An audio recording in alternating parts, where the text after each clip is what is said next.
ఏమిటి వీళ్ళు మన సీతారత్నం గారు సూర్యరావు గారేనా?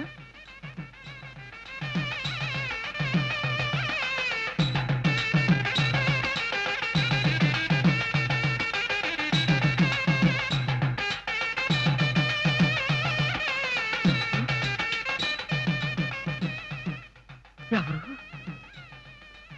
ఏంటిది? నాకళ్ళేనా?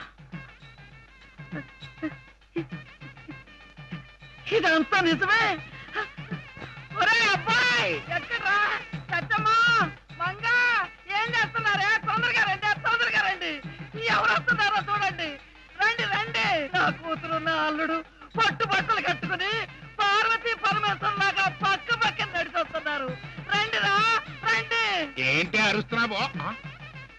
25 ఏళ్ల నాడు పెళ్లిలో చూశాను ఇలా. మళ్ళీ ఇన్నేళ్లకి ఆది దంపతుల్లా చూస్తున్నాను. భగవంతుడా, నాకు ఈ సంతోషం చాలు తండ్రి, చాలు. ఇక నన్ను తీసుకుపో. వదినా రండి, వదినా. అన్నయ్య గారు రండి.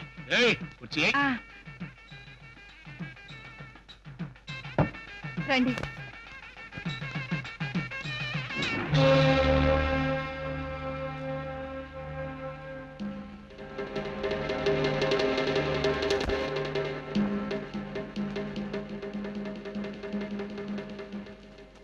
బావా, నీ కూతుర్ని నా కొడుకిచ్చి పెళ్లి చేయమని అడగటానికి వచ్చాను. కొడుక్క 25 ఏళ్ళగా తూర్పు పడమరలుగా ఉంటున్న మీకు ఉన్నట్టుండి ఏ దిక్కు నుండి పుట్టుకొచ్చాడు కొడుకు? దత్తం చేసుకున్నా. రింగులో ఫింగర్ ఏం చేసుకోలేదు. ఎవడి కొడుకును బాబు దత్తం చేసుకుంది? ఎవడికి కాని కొడుకుని. అచ్చిబాబు, ఇది పెద్దవాళ్ళ విషయం. బావా, ఎవ్వరికీ ఇబ్బంది లేని ఒక న్యాయమైన కోరిక కోరటానికి ఇన్నాళ్ళకి నా చెల్లెలతో వచ్చాను. కాదు, నా భార్యతో కలిసి వచ్చాను. భార్య? ఇద్దరు అంటే పక్కనే వచ్చాను. పోల్చుకోలేకపోయానులే. ఏం బాబు, ఇన్నేళ్ళు ఏమైపోయింది నీ ఈ భార్య? 25 ఏళ్ళు నిన్ను పక్కనెట్టేసి ఉన్నట్టుండి నిన్ను పక్కనే చేర్చుకుంది అంటే ఆఖరి దశలో నీ మీద ఏమైనా ప్రేమ పుట్టుకొచ్చిందా? లేక తండ్రి ఎవడో తెలియని ఓ తొత్తు కొడుకు మీద ఉన్న ప్రేమతో నిన్ను పక్కనెట్టుకొచ్చిందా? అవకాశం ఇచ్చాను కదా అని పాత పగల్ని దృష్టిలో పెట్టుకుని అవమానించడం మంచిది కాదు. పిల్లలు ప్రేమించుకున్నారు, పెద్దరికంతో పెళ్లి చేస్తే బాగుంటుంది. బాగోగులు చెప్పడానికి బయలుదేరిందండి పెద్ద పతివ్రత. ఏమండి, మీరు ఊరుకోండి. అన్నయ్య, కాదనకుండా ఈ పెళ్లి ఒప్పుకోడు. ఆయన ఒప్పుకున్న ఈ పెళ్లి జరగదు. ఒక తండ్రికి పుట్టని కొడుక్కి మగాడు కాని నీ మొగుడు తండ్రిగా నిలబడంత మాత్రాన వాడి ఇంటికి అల్లుడు కాలేడు. ఒరేయ్, నా మొగుడిని ఇంకొక మాట అన్నా ఉంటే నీ నాలుక చీరేస్తాను. నా చెల్లి పెళ్లి విషయంలో ఇంకొక మాట మాట్లాడావంటే ఏం చేస్తానో నాకే తెలియదు. వెళ్ళండి. అన్నయ్య, ఈ తాంబూల పళ్ళెంతో వచ్చింది బియ్యం కోసమే కానీ కయ్యం కోసం కాదు. తాంబూలాలు లేవు, తాటాకులు లేవు. అమ్మ చూతుంటే బీ కాదు.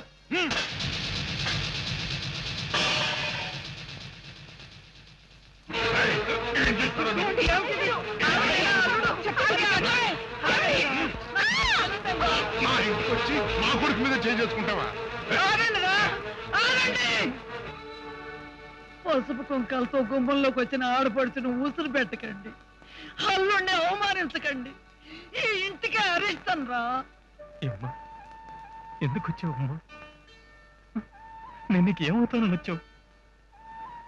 కన్న తల్లి తండ్రి పేరు చెప్పక నన్ను నలుగురిలో నవ్వుల పాలు చేస్తే ఏ సంబంధం లేని నువ్వు ఎందుకమ్మా ఇంత అనుబంధం చూపి? గాలికి పుట్టి గాలికి పెరిగిన గాలినా కొడుకు అని జాలి పడిందేమో.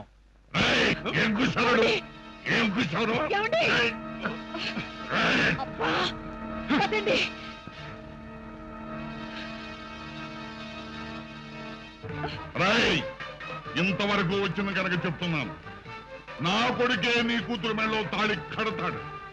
కాదని కాలతనిన నీ చేతే ఇదిగో ఇదే పనిలో నా కొడుకు కాళ్ళు పెట్టించి నీ చేత కలిగిస్తాను. ఇదే నా ఛాలెంజ్.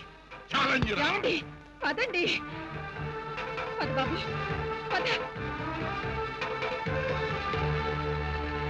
ఈ వీడియో మీకు నచ్చినట్లయితే లైక్ చేయండి, షేర్ చేయండి. ఇలాంటి మరిన్ని సరికొత్త సినిమా వీడియోల కోసం ఛానల్ని సబ్స్క్రైబ్ చేయండి. అలాగే ఇక్కడ ఉండే ఈ గంట సింబల్ని క్లిక్ చేయండి. మేము అప్డేట్ చేసే ప్రతి వీడియో నోటిఫికేషన్స్ మీకు వచ్చేస్తాయి.